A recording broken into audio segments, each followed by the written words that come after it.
Je fais une prise en charge. Première des choses, c'est moi le courtier, c'est pas le client qui va diriger la discussion. Si, exemple, tu as une référence d'un planificateur financier ou du courtier immobilier, c'est pas lui qui est le courtier, c'est toi. Fait que la prise en charge, le client t'appelle, il a besoin d'être pris en charge, d'être guidé, il faut l'écouter, il faut être honnête, transparente et il faut pas avoir peur de dire au client tout ce qu'on a fait. Si je finis à 8 heures le soir ou si j'ai pas dormi de la nuit pour X raison à cause de son dossier, ben je vais lui dire. Faut qu'il voit tout le travail qu'on fait derrière.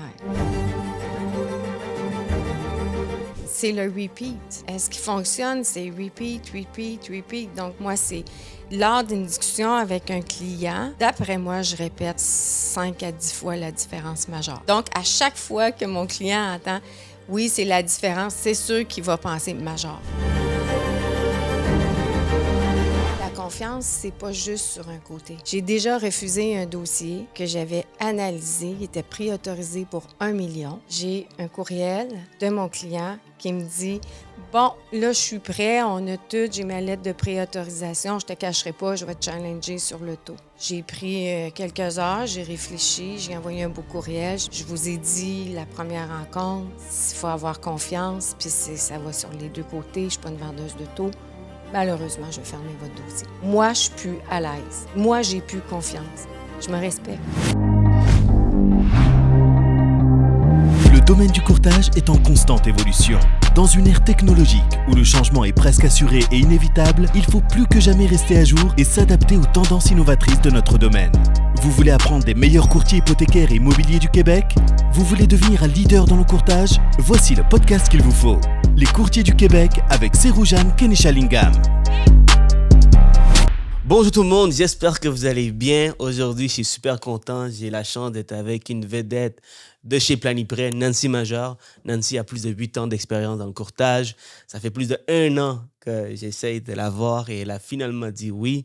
Et elle a fait une grande différence dans ma vie parce que habituellement, quand j'ai interviewé les gens, on parle au téléphone un peu et après ça, on organise un podcast, mais elle a dit non, c'est jeune, on va faire quelque chose de différent aujourd'hui. Je vais t'inviter au resto pour qu'on discute de notre podcast. Puis là, c'est quelque chose de différent.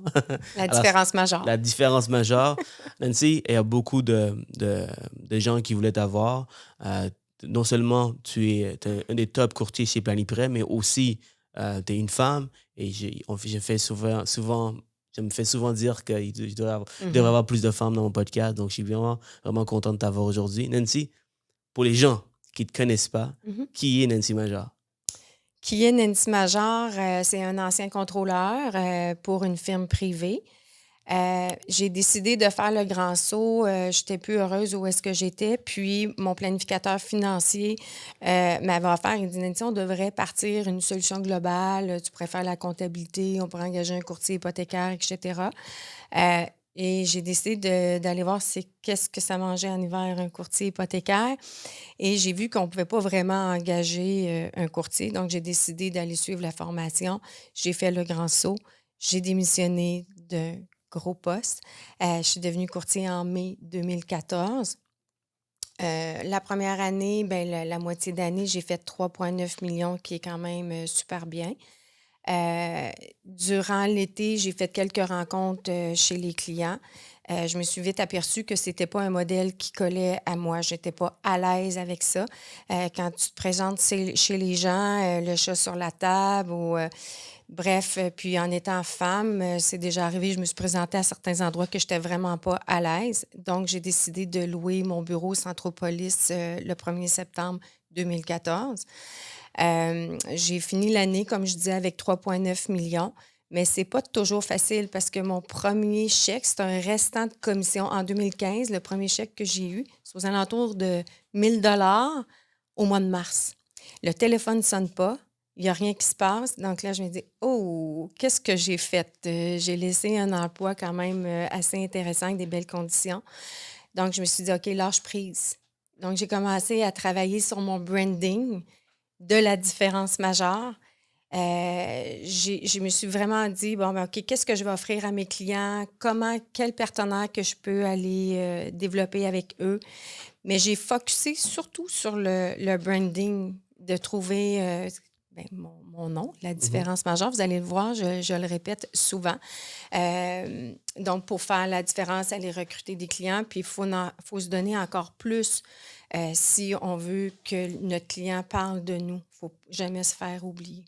Donc, le branding, tu parles de la différence majeure que Oui. tu répètes souvent. Oui. Ça, c'est quelque chose que tu as réussi à créer après combien de temps exactement? Parce que tu vois, un branding, c'est super important. Mhm.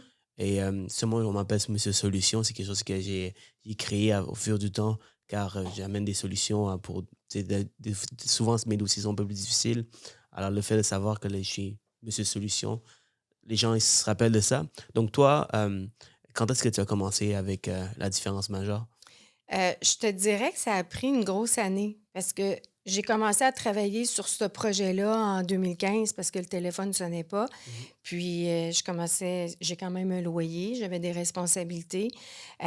Donc, au lieu de me morfondre, j'ai tout le temps mon petit calepin. Puis là, j'ai fait, OK, ça me prend vraiment une phrase, un slogan. Ça a pris une grosse année à concocter quelque chose. Tu sais, j'ai fait des pamphlets, j'ai essayé de la publicité aussi. Tu sais, il y a des choses, le siège social, le Gilles Bouillon, que je remercie d'ailleurs, a toujours été à mes côtés pour essayer de m'aider à développer davantage. Et il disait, bon, mais telle publicité, ça ne fonctionne pas. Mais moi, je me disais, moi, ça va fonctionner. Puis honnêtement, le branding a fonctionné, mais certaines publicités que j'ai faites, ça fonctionne pour des courtiers immobiliers, mais ça ne fonctionne pas pour les courtiers hypothécaires, en tout cas pas dans mon cas. Ce qui a vraiment fonctionné, c'est le service plus que j'ai donné à mes clients. Je ne dis pas que les courtiers n'en donnent pas. Moi, je suis là juste pour partager parce que ça m'a pris du temps avant de venir ici, Ceridiane, parce que je me disais, qui suis-je pour aller dire qu'est-ce que je fais d'extraordinaire versus un autre courtier?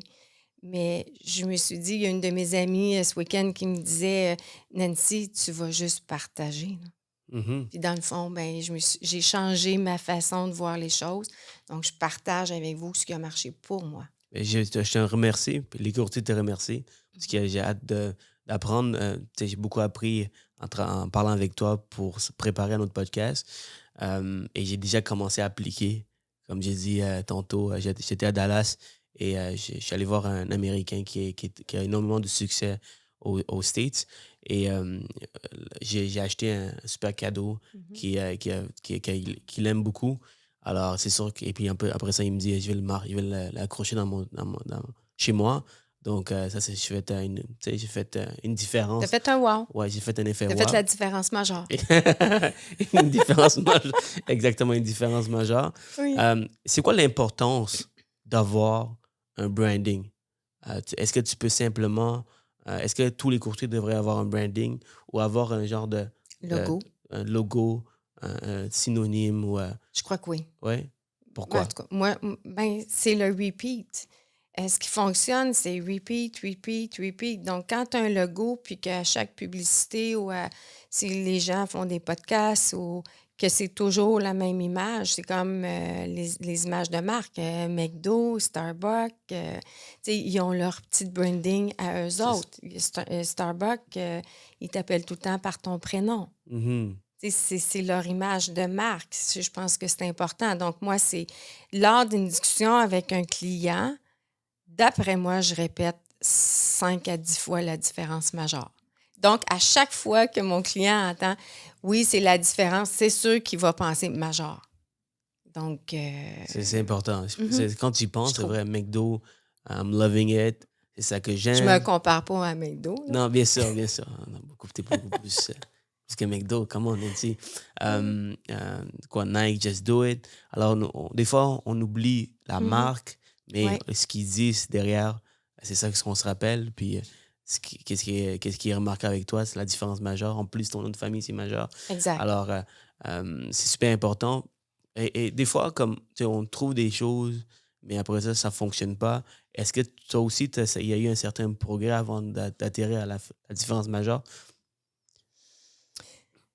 As-tu essayé d'autres choses? J'ai pas essayé d'autres choses. OK. Il y avait, exemple, sincèrement major, mais ça faisait salon funéraire pas mal.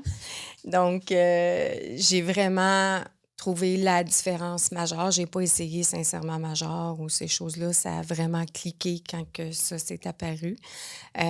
J'ai fait des essais, comme je te dis, au niveau publicité, mais au niveau de mon slogan, c'était le premier. Après ça, j'ai embelli alentour sur des articles promotionnels que j'ai faits ou Mhm. j'ai déjà fait des pamphlets. Mais non, la différence majeure, c'est apparu. J'ai fait un genre de logo aussi. J'ai laissé tomber le logo parce que c'est vraiment la différence majeure, mon slogan, De- qui porte attention. Puis je voulais pas qu'on focus sur mon logo.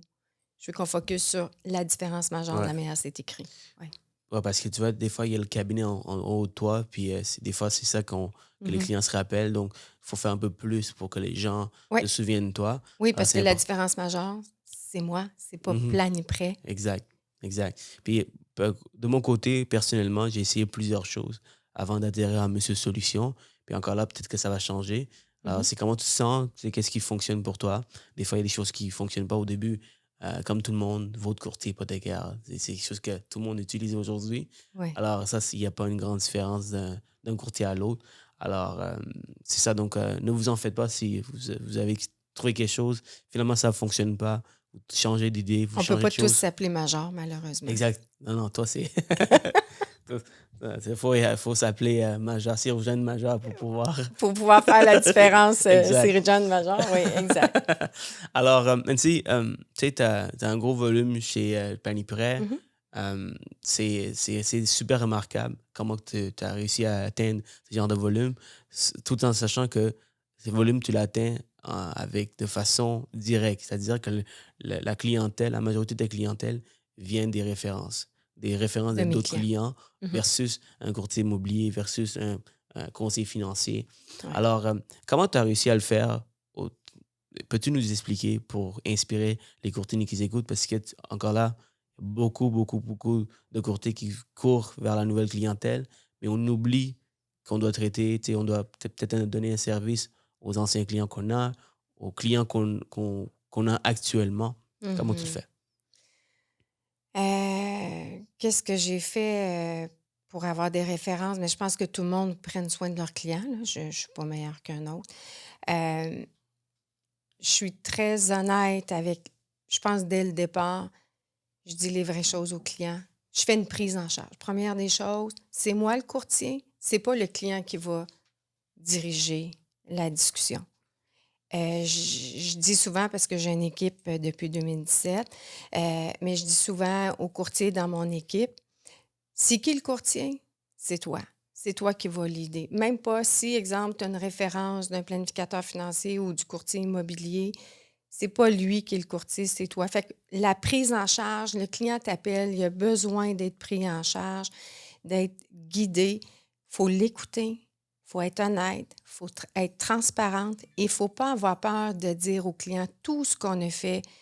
C'est sûr, quand que je prends en charge un dossier, si jamais j'ai un refus, je n'appelle pas le client pour lui dire tout de suite. J'essaie de trouver ma solution, je resoumets ailleurs, j'essaie de trouver, je reviens au client, bonne nouvelle, ton dossier est approuvé, mais je dois te dire, il a été refusé pour X raisons, mais j'ai trouvé la solution. Est-ce que ça te convient? Puis on discute ensemble. Je le dis au client, tout ce qu'on fait. Si je finis à 8 heures le soir ou si je n'ai pas dormi de la nuit pour X raisons à cause de son dossier, ben, je vais lui dire. Il faut qu'il voit tout le travail qu'on fait derrière. Mhm. Et quelqu'un qui te challenge, par exemple, tu sais, tu dis tu dis au client, bon, tu dis au courtier que c'est toi qui dirige. C'est important parce que des fois, on se fait marcher dessus et par certains clients. Alors, un client qui te challenge, il dit, hey, il t'appelle puis il dit, hey, c'est quoi le meilleur taux que tu as? Déjà là, il essaie de te diriger. Alors, qu'est-ce que tu dis? Comment que tu changes la conversation pour diriger Première, la conversation? première des choses, je ne suis pas une vendeuse de taux hypothécaires. Je ne rachète pas de taux. C'est le taux. Moi, Tu n'as je jamais dis. racheté de taux. Non, bon, c'est peut-être arrivé une fois ou deux, là, des amis. Mais Mhm. sur le volume que j'ai, ça vaut même pas la peine d'en Comment tu le parler. fais? Pardon? Comment tu le fais, par exemple? Comment tu réussis jamais à racheter ton taux? Bien, première des choses, quand que le client m'appelle, il me dit, c'est quoi ton meilleur taux? Ben, j'ai dit, écoutez, monsieur le client, ça ne serait pas professionnel de ma part de vous donner un taux parce que je pourrais vous amener vers moi à dire, donner le taux plancher, préassuré, etc., pour finalement vous dire, ah, monsieur le client, vous n'avez pas la cote de crédit, vous n'êtes pas dans le bon secteur, etc., là, vous allez m'en vouloir. Si c'est un taux, vous cherchez, vous n'êtes pas à la bonne place. Les taux, c'est la partie facile de l'équation. Il faut regarder la pénalité, il faut regarder beaucoup de choses.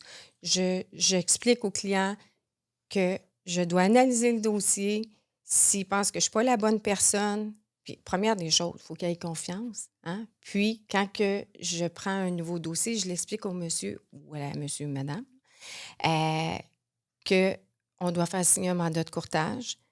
Certains courtiers vont faire signer des mandats de courtage exclusifs. J'explique au client. Donc, si vous ne faites pas affaire avec lui, vous devez payer un honoraire de X. Moi, je ne fais pas signer de mandat exclusif. Je vous demande un engagement moral, puis je m'engage à vous offrir le meilleur service. Le taux, ça va être la partie facile. J'ai toutes les taux. Ça va être la 4e chose qu'on va regarder ensemble. Prenez le temps d'y penser, puis revenez-moi. Mais je te dirais, dans la plupart des cas, les clients, non, non, non, non, je vais signer tout de suite. Puis je leur dis, vous allez voir, je fais la prise en charge, j'analyse, on va discuter, je vais prendre le temps. Je demande beaucoup de documents. Je suis fatigante, mais je suis attachante. Ça, c'est ma phrase que je dis à tous mes clients. Fatigante, mais je suis attachante. Je suis fatigante, mais je suis attachante. C'est même des fois, les clients vont me rappeler, t'es sûr, tu n'as plus besoin de rien, là? Parce que je demande beaucoup de documents. On ne sait pas vers quel prêteur qu'on s'en va. Puis si je veux faire une bonne analyse puis donner les vraies solutions à mon client, je n'ai pas le choix. Je sors le bureau de crédit, je l'explique, ça me coûte des sous. Puis il faut qu'il y ait confiance. Puis la confiance, c'est pas juste sur un côté. C'est pas à sens unique. J'ai déjà refusé un dossier que j'avais analysé, qui était préautorisé pour 1 million.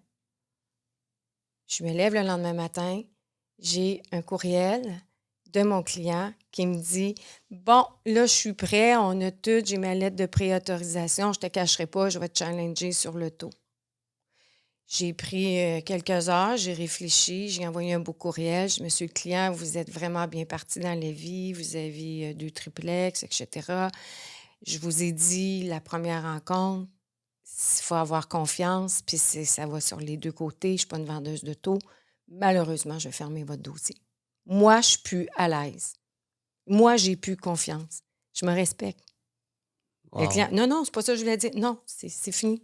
Puis vraiment, là, félicitations. À l'âge que tu as acquis 2 triplex. Mais je dis, moi, je ferme le dossier, c'est terminé. J'ai déjà eu une autorisation dans mon courriel. Et j'ai su, le client s'est échappé, il commençait à aller voir ailleurs. Il avait déjà entrepris des démarches. Pardon. Puis j'ai dit, garde, on arrête ça là. Continue avec l'autre prêteur. Parce que tu te respectes, parce que Oui. tu... Oui. Okay. Mon travail, c'est moi qui réponds le soir. C'est sûr que j'ai 2 merveilleuses adjointes.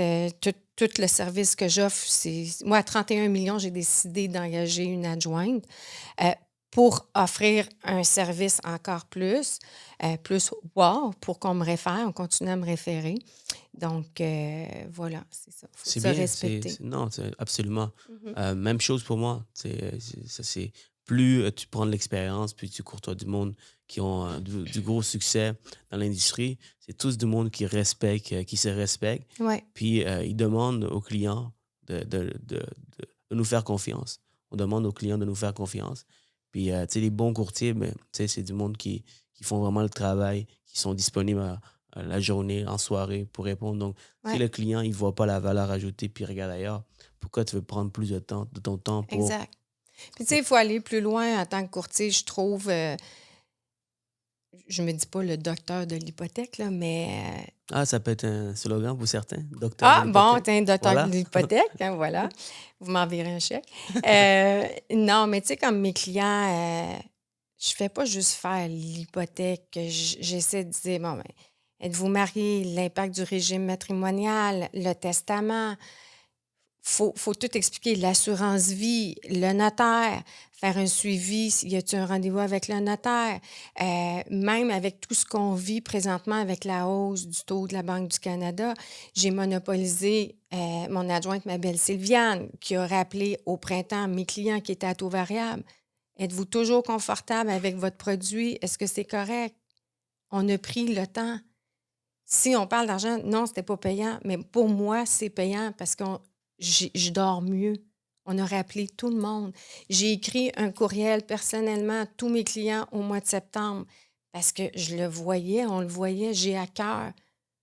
Je fais pas de sous, là, l'hypothèque est closée, là. Mhm. Mais je fais des suivis. On fait des préautorisations. Je fais des suivis avec mes clients. 3 semaines après, on a des tâches. Suivi personnalisé.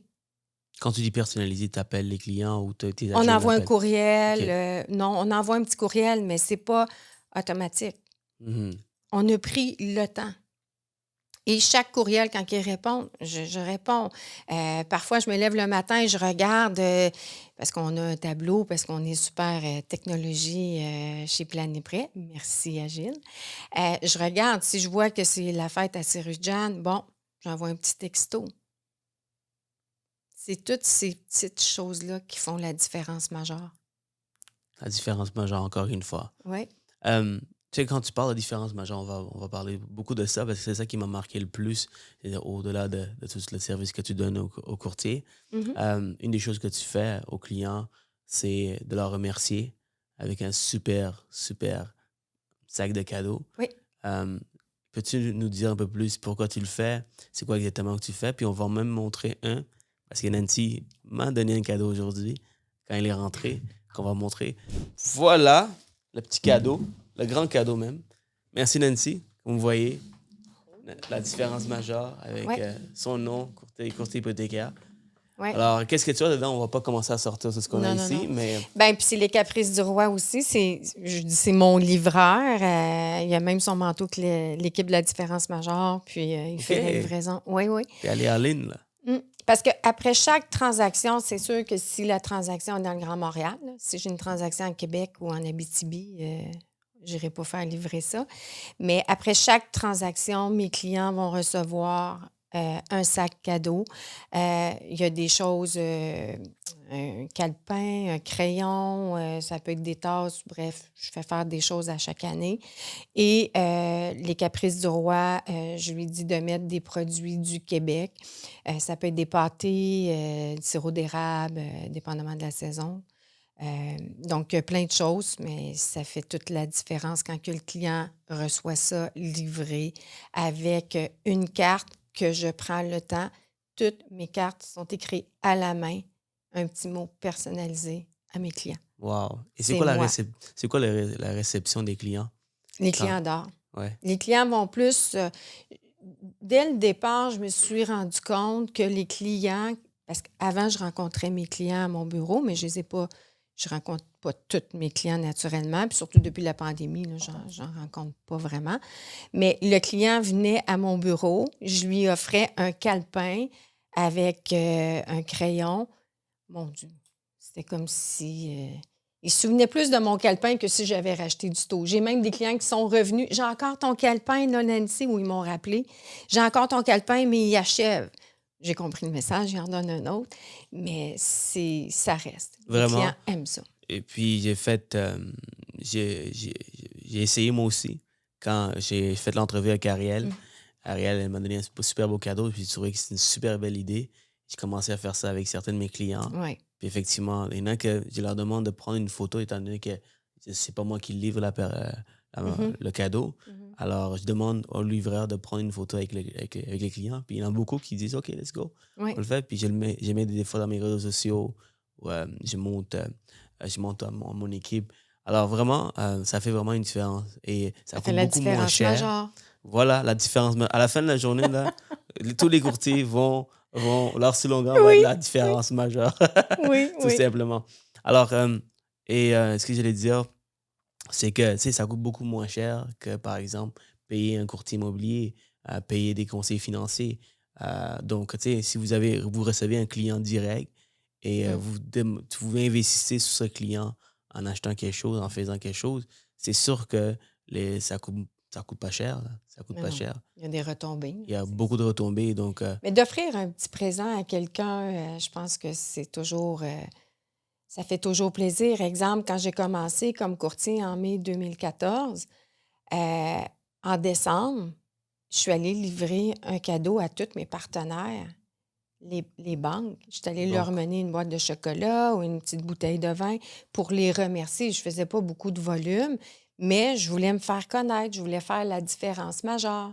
Après ça, en 2015, là, je me disais, OK, à tous les 3 mois, je vais prendre mes 2 top prêteurs qui m'ont aidé. Je vais aller leur donner un petit présent en guise de remerciement. Mais tous les prêteurs me connaissent maintenant. Puis je leur demandais qu'est-ce que je peux faire pour améliorer mon travail, pour avoir une belle prise en charge, avoir la lettre finale le plus rapidement possible, quand tu prends soin des gens, les gens prennent soin de habituellement. toi. Oui. Et l'art de réciprocité, c'est quelque chose qui a toujours fonctionné. Mhm. Alors, même si tu as les bonnes intentions, il y a toujours une stratégie derrière. Oui. C'est-à-dire que moi, je vois la vie comme une stratégie. Tout ce que tu fais dans la vie, et si tu le fais avec des stratégies, ça fonctionne. Et ça, on appelle ça de l'art de la réciprocité. Tu sais, les vendeurs, des fois, quand tu vas dans la rue, ils vont te donner quelque chose comme un cadeau. Puis après ça, là, ils vont essayer de te vendre, puis tu n'as pas le choix de dire non, parce que là, tu te sens mal parce qu'ils t'ont comme accepté leur cadeau. Et des fois, tu les vois venir, puis tu dis non, tu veux pas. C'est un peu comme ça. C'est pas ça que j'essaie de te dire, mais ce que Non, j'essaie de non, te non, dire, non. c'est que c'est une belle façon Oui. d'influencer un peu Mais de tes clients, remercier. de De remercier, remercier. les Si j'ai un influencer. succès, c'est pas juste moi, mais mon équipe aussi, là, on Mhm. s'entend là, avec mes 2 adjointes. Euh, c'est grâce à mes partenaires. Ouais. Parce qu'ils ont livré dans la grosse période qu'on a connue. J'ai jamais demandé de prolongation pour donner ma lettre finale. Tu sais, Ah oui. non.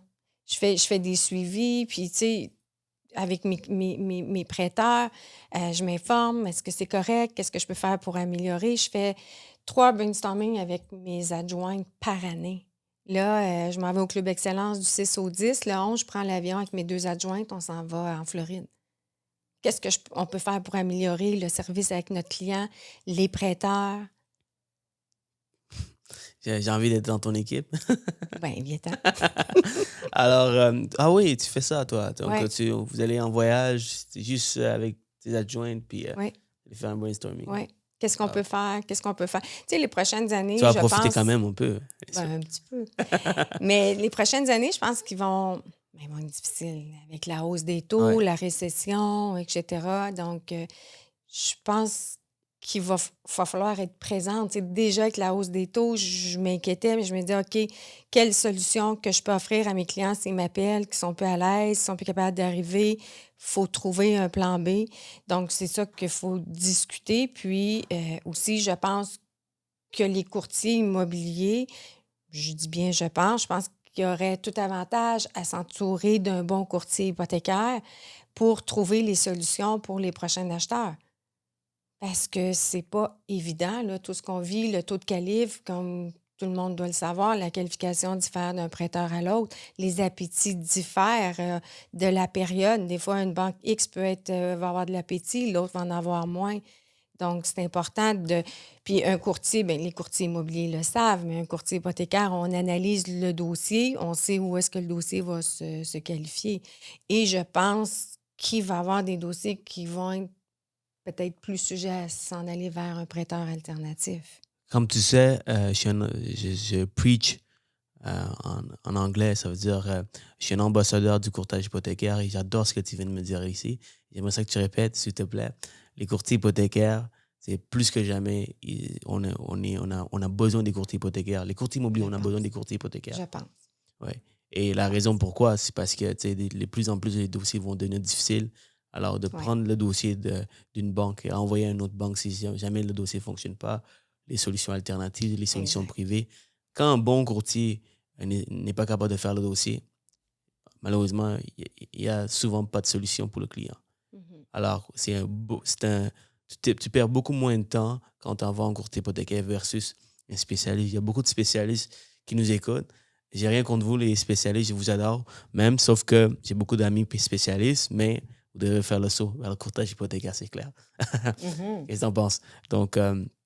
Donc selon toi, il y a beaucoup de courtiers Tu hypothécaires. sais, il y a des bons, il y a des bons. Faut jamais dénigrer quelqu'un de toute manière. Moi, je dénigre jamais. Il y a des bons DDH spécialistes. Il y a des bons courtiers. Il y a des mauvais courtiers hypothécaires aussi. Tu sais. Absolument, C'est absolument. déjà arrivé que j'ai eu un dossier, puis personne n'avait expliqué le bureau de crédit. Il y avait un problème au niveau du bureau de crédit. Bien, quand je prends le dossier en charge, si mon client est toujours sur le bord de la limite, ou dès que je le sors, je vois qu'il est sur le bord de la limite, je prends le temps, j'explique au client comment ça fonctionne. Une cote de crédit change à tous les mois. On ne doit pas dépasser plus de 50-60. Vous avez une mauvaise créance, c'est pas payé, il va falloir le payer. Tôt ou tard, vous allez devoir le payer, monsieur le client. Vous devriez le faire. Mais des fois, ils ont vu certaines personnes, personne ne leur a expliqué. Donc, c'est tout ça qui fait la différence majeure aussi avec le client. Le client aime ça. Que tu parles, il y a une 776, bon, l'état de revenus et dépenses pour un immeuble, de l'expliquer. Il achète un immeuble locatif, envoie-y la T776 à ton client, explique-lui, garde là, les dépenses que tu vas pouvoir mettre. Je ne suis pas la spécialiste, je ne suis pas fiscaliste, mais j'essaie d'informer mon client le plus possible. Le client aime ça.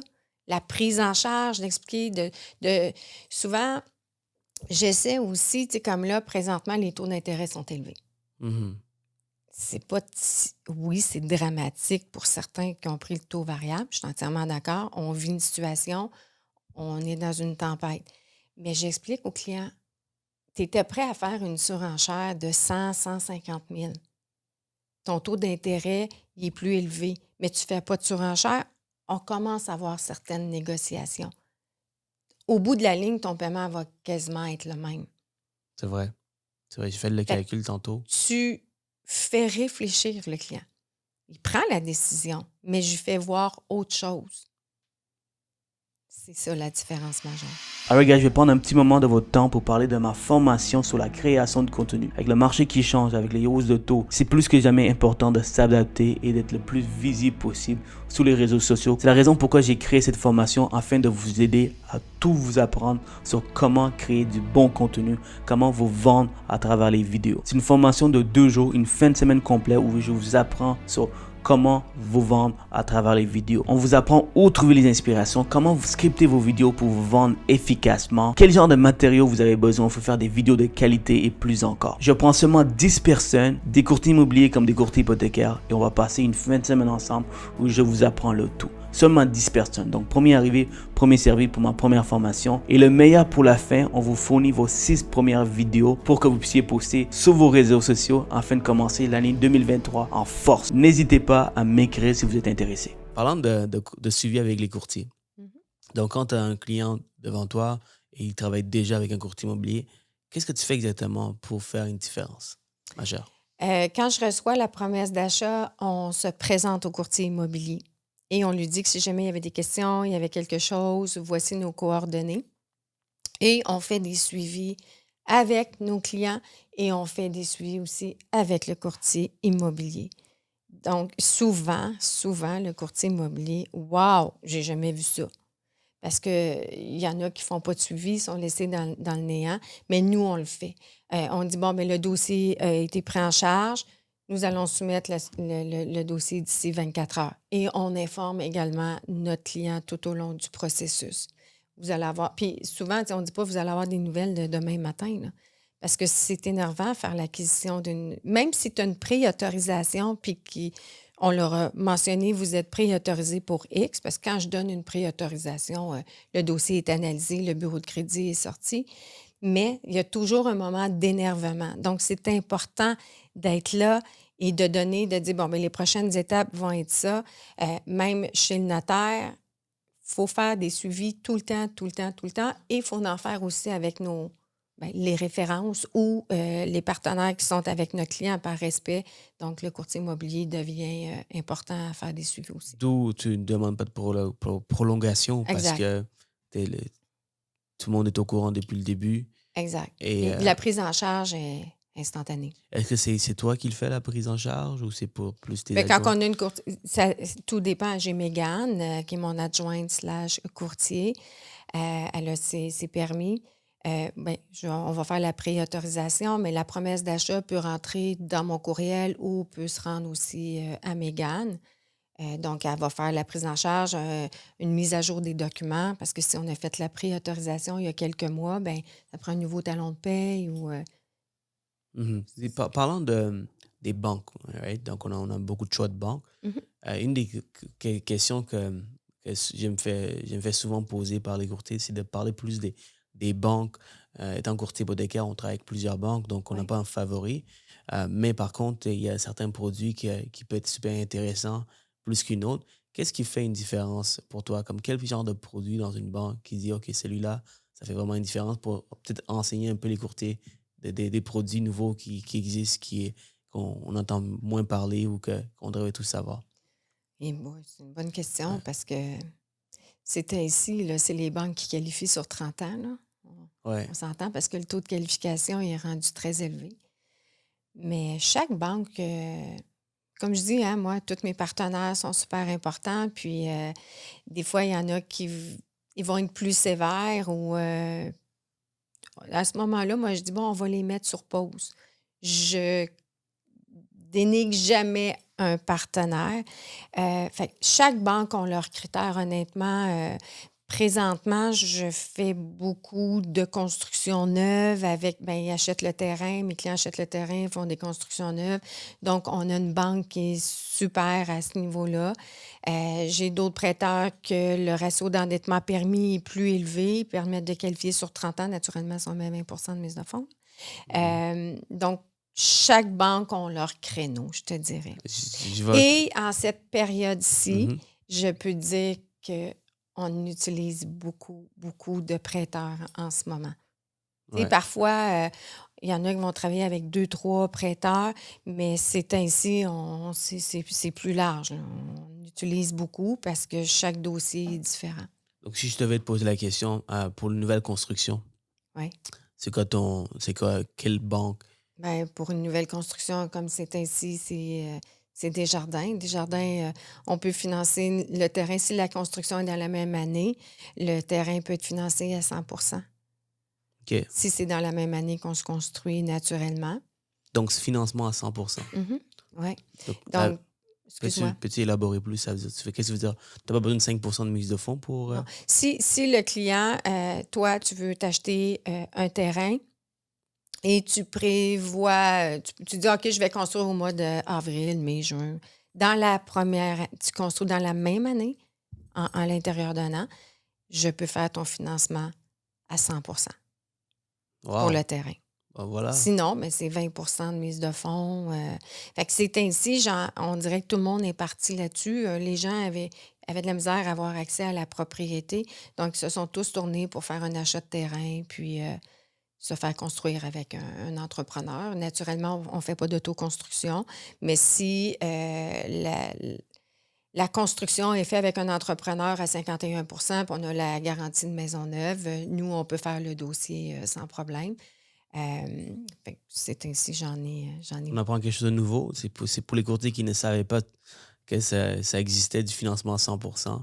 Oui. Là, voilà, vous êtes au courant. On appelle tous Desjardins pour savoir comment que ça fonctionne. Non, on appelle la différence majeure. Mais c'est pas pour les courtiers. Tu veux que tous les courtiers Ah t'appellent? oui, c'est vrai, c'est les courtiers. Non, ça va être correct. Ça va être correct. Et Nancy, je vais t'envoyer un dossier chez Desjardins Oui, c'est ça. en tant que courtier. Ah, tu vois, dans un événement, j'ai rencontré un courtier de l'Outaouais. Il m'a référé un dossier. Voilà. Donc, Ça arrive des fois, tu vois, oui. quand tu te spécialises dans quelque chose, un peu comme moi, dans les solutions alternatives et c'est ça. privées. Il m'a référé un dossier, puis je l'ai fait. Voilà. Parfait. Donc, dernière question avec les banques. 30 ans. Oui. Quelles sont les banques qui font du 30 ans? Qui qualifient sur 30 ans? Tu as la Banque Scotia, tu as la Banque TD, tu as des virtuels aussi. Desjardins, tu ne peux pas qualifier sur 25. Il faut que tu qualifies sur 25, tu ne peux pas qualifier sur 30. Exact. Tu peux avoir un amortissement de 30 ans, mais ton taux va te Et dans les banques virtuelles? Banque virtuelle, c'est First Nat, MCAP, Lenoir. Ils font tous du 30 ans. Oui. Excellent. Mais sauf si on veut mettre en place, exemple, il y a certaines banques qu'on peut qualifier sur 30 ans, dans la Banque nationale, mais si tu veux la marge de crédit, il faut que tu qualifies sur 25. Banque nationale, c'est Ouais. 25 si tu as une marge de crédit. Oui. Parfait. Bien, Banque TD aussi. Pour ceux qui ont Fait que marge. quand on veut mettre en place une marge de crédit, Mhm. faut qualifier sur 25, sauf Scotia. Même si tu mets en place une marge de crédit, tu peux la qualifier sur 30. Parfait. Ben, je vais commencer à poser plus de questions bancaires parce que, tu sais, étant donné qu'on fait le tour des questions de développement, c'est quelque chose que les courtiers veulent que je commence à poser, des questions sur les banques. Alors, merci pour nous élaborer un peu sur les produits bancaires. Alors, honnêtement, je ne savais pas que le financement 100% existait. Pour un terrain. Oui, vraiment, ça c'est intéressant. Mais il y a beaucoup qui se spécialisent pas dans les terrains ou qui ne veulent pas en faire du terrain parce que c'est un peu plus complexe. Selon toi, est-ce que c'est plus difficile qu'un dossier, un autre dossier? Non. Non?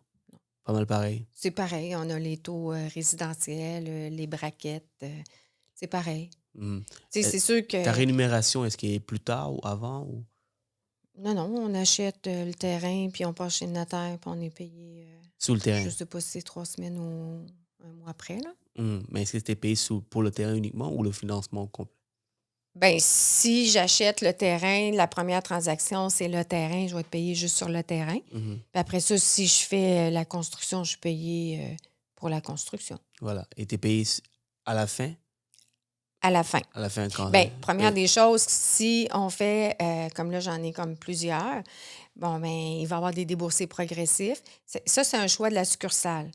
Il y a des succursales qui peuvent te payer dès qu'on passe chez le notaire. Ils vont payer ta commission.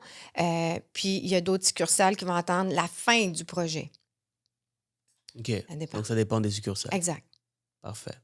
Donc, on a fait le tour des banques, de développement des banques. Mhm. As-tu quelque chose que tu aimerais rajouter aux courtiers qui commencent dans l'industrie? Parce que tu vois, il y a beaucoup de courtiers ils voient un peu qu'est-ce qui fonctionne en ce moment.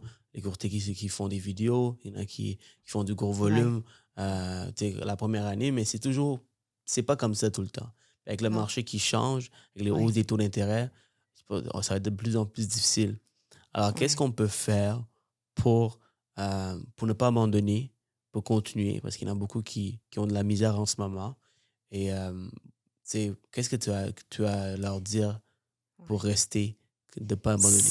Bien, première des choses, avant de faire le saut, moi, je suis chef d'équipe. Puis, quand que j'accepte des stagiaires, à la première rencontre, je leur demande tout le temps un plan d'affaires. Parce que c'est déjà arrivé dans le passé que j'ai pris des stagiaires ou des nouveaux courtiers, pas de plan d'affaires, ils abandonnent au bout d'un an. Ça a l'air toujours facile quand que tu vois ceux qui ont du succès, mais moi, je peux vous dire que les 5 premières années, même si ça allait bien, à chaque fin d'année, j'avais un petit vertige parce qu'on fait un reset, puis on recommence, puis on s'interroge tout le temps en disant, c'était une année, c'était peut-être exceptionnel. Ça va-tu se reproduire? Ça a pris 5 ans avant que je sois vraiment, que j'ai plus le haut le cœur. Je prends rien pour acquis. Je travaille fort. Même, tu vois, je viens de rentrer dans un BNI. Hein, comme je dis tout le temps, il faut mousser l'eau du bain. Donc, pour les nouveaux courtiers, pour avoir des nouveaux courtiers dans mon équipe qui travaillent extrêmement fort, c'est d'essayer de développer avec des courtiers immobiliers, d'avoir des sources de référence. J'insiste beaucoup sur le branding. Quand tu rentres dans le métier, tu dois avoir un coussin pour pas justement accepter n'importe quel dossier. Il faut que tu bâtisses ta clientèle sur des clients qui vont être fidèles, de pas, un peu comme je disais, on n'est pas des vendeuses de taux parce qu'il y en a là, qui vont couper leur commission au maximum, mais ils vont avoir juste des références comme ça, puis ils risquent de se décourager. C'est de rentrer dans des BNI autant que possible, mais c'est pas si facile que ça. Mhm. Il y a du travail. Moi, là, je répondais à 10 heures le soir. J'étais toujours sur mon cell. Puis même encore, j'ai de la misère après 8 ans et demi de ne pas regarder s'il se passe de quoi.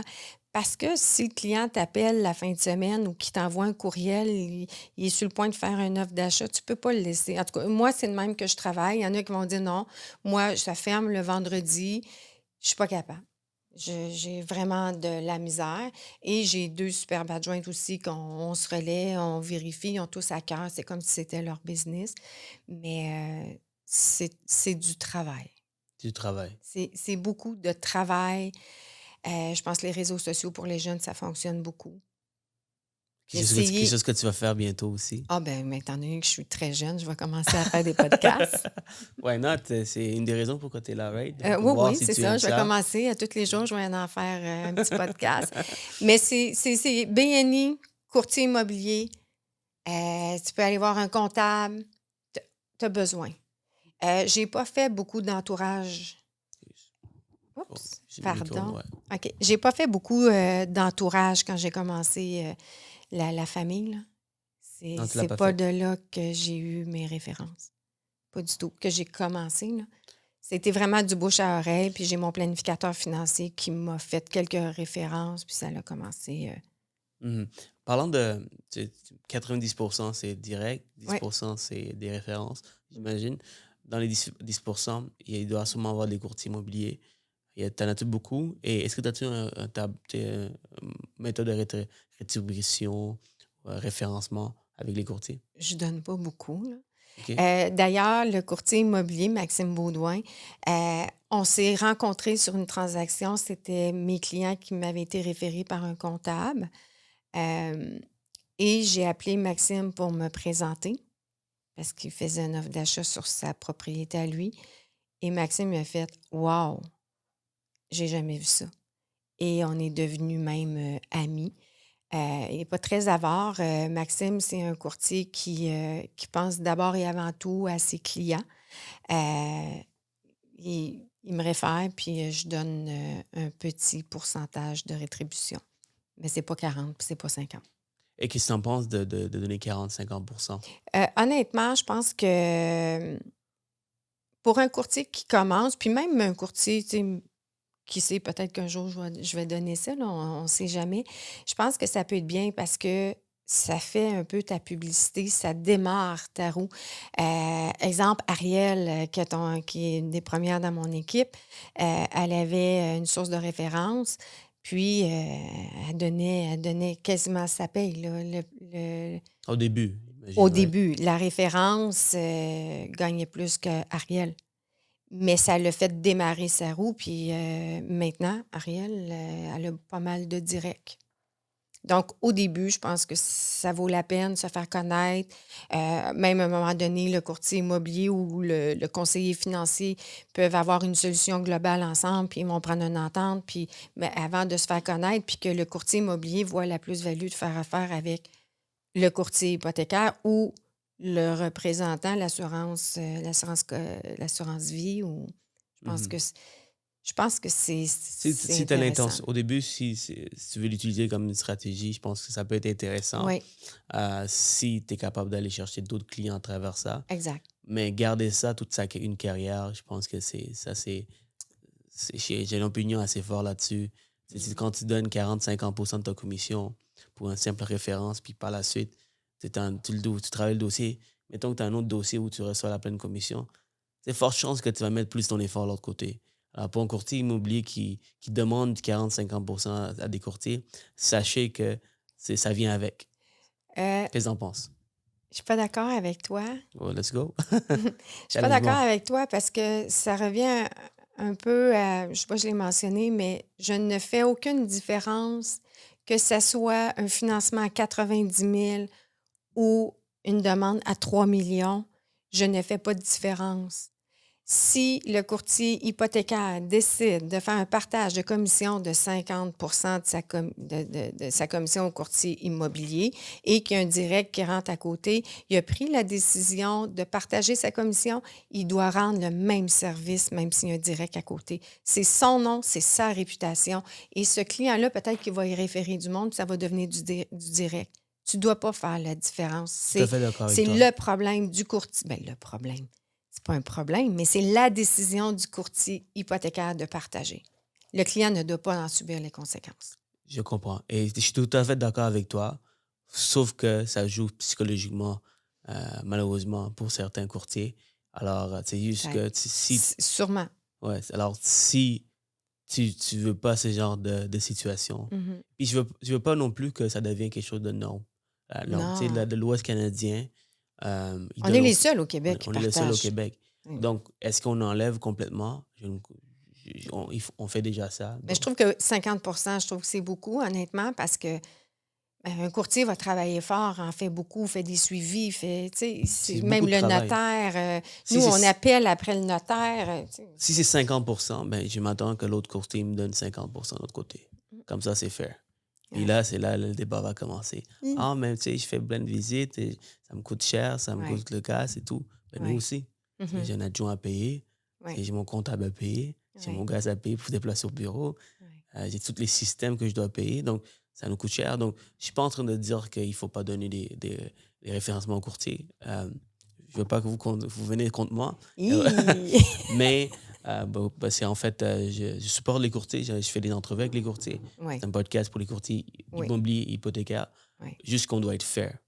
Et autant que vous ne voulez pas qu'on donne 50, vous ne voulez pas donner 50, ben nous aussi, il ne faut pas demander 50. Mhm. C'est sûr que si c'est une stratégie pour des nouveaux courtiers qui commencent, Ben, d'aller chercher la business, c'est correct. ouais. Mais si ça Pour devient une démarrer norme, sa ça roue. devient une norme, c'est sûr que ça va affecter notre marché. Ah non, faut pas. Mais je pense pas que ça deviendrait une norme, honnêtement. Non, j'espère. Je pense pas. J'espère. C'est avec le changement vers l'AMF, Ouais. avec les banques qui ont changé leur rétribution. Ouais. Ouais. Ben en fait, ça pousse les courtiers aussi immobiliers à référer à certaines. Tu sais, dans Ouais. le temps, Mhm. parce que les banques donnaient plus, Ouais. qu'est-ce qui arrivait, c'est que. Maintenant, je pense pas que les banques. Non, ils donnent pas. Ils ont des. J'ai vu le tableau de Tu n'es rétribution. même pas obligé de te rendre, je pense, tu n'es même pas obligé de te rendre à 50 de ta paye pour égaler la banque.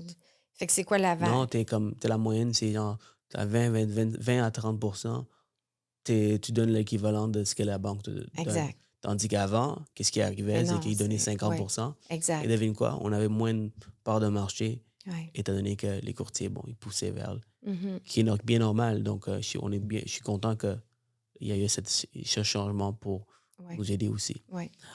Sinon, Nancy, ça a été un plaisir de t'avoir. Merci de d'avoir insisté. Oui. Tu m'as sorti de ma zone de confort, mais merci, tu m'as rendu Est-ce à que tu as l'aise. aimé l'expérience? Oui, j'ai aimé l'expérience. Donc, Vraiment. j'ai hâte de partager avec tout le monde.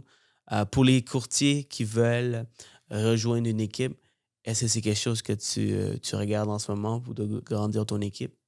On est déjà rendu à 20. Je te dirais, là, j'ai 2 stagiaires. Je vais peut-être prendre une petite pause parce que c'est beaucoup de... C'est De travail. demandant quand même, beaucoup de travail. Puis on fait vraiment une prise en charge de A à Z, ce qui est demandé aussi, mais on en donne beaucoup, beaucoup aux stagiaires, notre structure de travail, montrer tout. Puis comme je dis, ceux qui rentrent dans l'équipe, on a une bonne sauce à spaghetti, pourront mettre les épices qu'ils veulent, mais il y a comme une base que je suis non négociable. Donc, parce qu'il y a une réputation de l'équipe auprès de nos partenaires, prêteurs. Donc, je veux la conserver. Fait que c'est demandant. Fait qu'on va peut-être prendre une petite pause de Écoute, le stagiaire. podcast, je ne sais pas si ça sort dans 2 semaines ou peut-être 1 mois, 2 mois. Mais alors, peut-être que les choses vont changer d'ici Peut-être que là. la pause va être terminée. La pause va être terminée, donc essayez-vous. C'est ça que j'ai fait avec Nancy pour l'avoir aujourd'hui dans le podcast. Alors, si vous aimez son approche et tout, vous pouvez toujours l'appeler. De mon côté, ça me fait plus que plaisir de vous aider si vous avez des questions sur les dossiers alternatifs et privés. Sur ce, je vous souhaite une excellente journée. Merci beaucoup, Nancy. Merci, Serijan. Alright tout le monde, j'espère que vous avez apprécié l'épisode. Pour plus de contenu, cliquez la vidéo ici ou ici. Et surtout, guys, si vous voulez me remercier, n'oubliez pas de commenter, liker, partager et surtout abonnez-vous à ma page pour que j'amène encore plus de contenu uniquement pour vous.